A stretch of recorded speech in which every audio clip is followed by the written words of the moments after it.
Today I'm going to review The Legacy from 1978. But first, subscribe to my channel, some brilliant stuff coming. Katharine Ross, Sam Elliott, and Roger Daltrey, The Legacy, a birthright of living death. The Legacy came out in 1978 in the UK, but it was another year until it came out in the US in 1979. And the US had 2 minutes cut out. The film was directed by Richard Markeard, and this was his first film. And he's the director that would do Return of the Jedi. Jimmy Sangster helped with the screenplay. Patrick Tilley and Paul Wheeler also helped with the screenplay.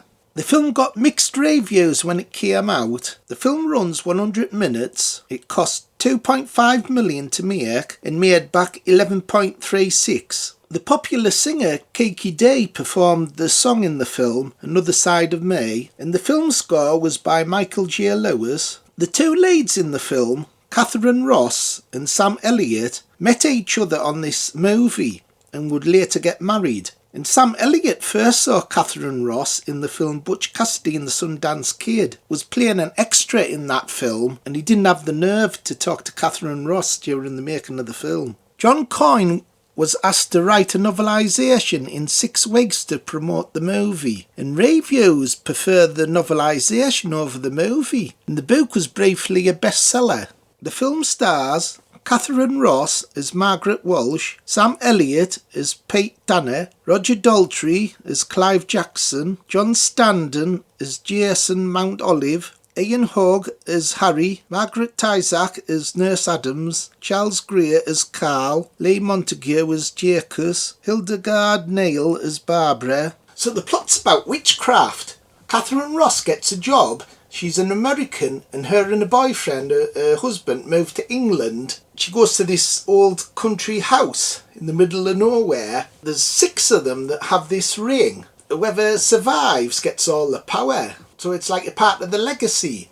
And each of the casts getting killed off in elaborate ways. And it's a great cast. Roger Daltrey is in. Hey, Phil, that's that bugger out with Tommy.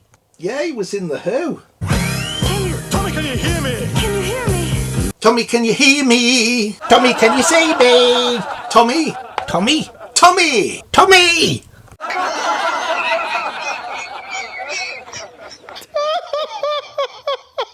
And the song's good, sung by Kiki Day. The other side of me. Yeah, is it a bloody horror film or a fucking musical?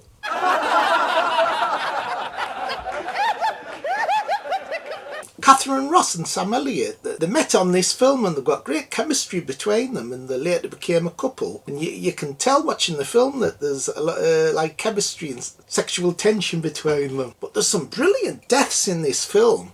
And the best ones, the one Roger Daltrey's character chokes on a chicken bone, even though he's just had ham. And this nurse actually does an operation on him and cuts his throat open to get the chicken bone out. It was a bone. He'd only got 2 seconds to live.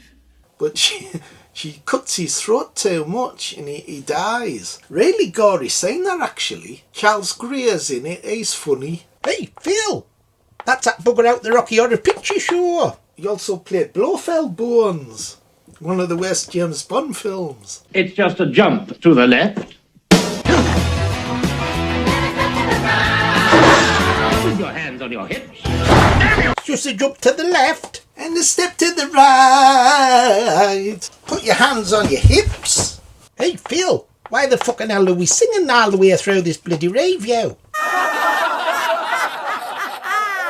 He has a gory death as well. He gets burnt to death and his remains get fed to the dogs outside. So the film's got all these elaborate deaths and they're really good.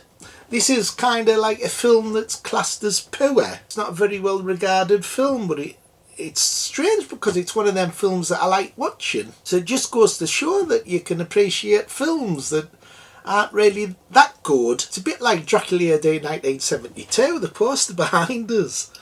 A lot of fans say it's a bit crap, but there's also a lot of fans that say it's brilliant. I'm one of the ones who think it's brilliant. So it's just a personal taste, really. I sort of like films in the 70s, and I like the style of it. Not too over the top, but also it does show you stuff. And the film also involves witchcraft that's quite scary. It's one of them subjects that does sort of exist. Like, I'm not saying that you can do spells or anything, but a lot of people do believe in it. There's a weird scene in the film where they're trying to drive away from the house. They pinch a car and they're driving away, but every route that they take brings them back to the bloody house. So that was a bit strange. Didn't seem very believable. It also has a weird ending. She's the last one left, so she gets all the power, the witchcraft power. It's sort of like a weird ending because it's filmed as though it's a happy ending. You know, all these people have died. She's become a proper witch. And it also makes a good double bill with Katharine Ross's other horror film, The Stepford Wives, that I've reviewed. That's a much better film, but this one's pretty good too, so it makes a nice little double bill, them two films. So out of 10, I'm going to be generous with this film and give it 8. 8 out of 10. It's not for everyone's tastes, but it's still pretty good. Do you think, boys, you do like it? Not bad, Phil. That Katharine Ross needs a good boning. Okay, everybody, bye. See you next time. Like, subscribe and share. Bye.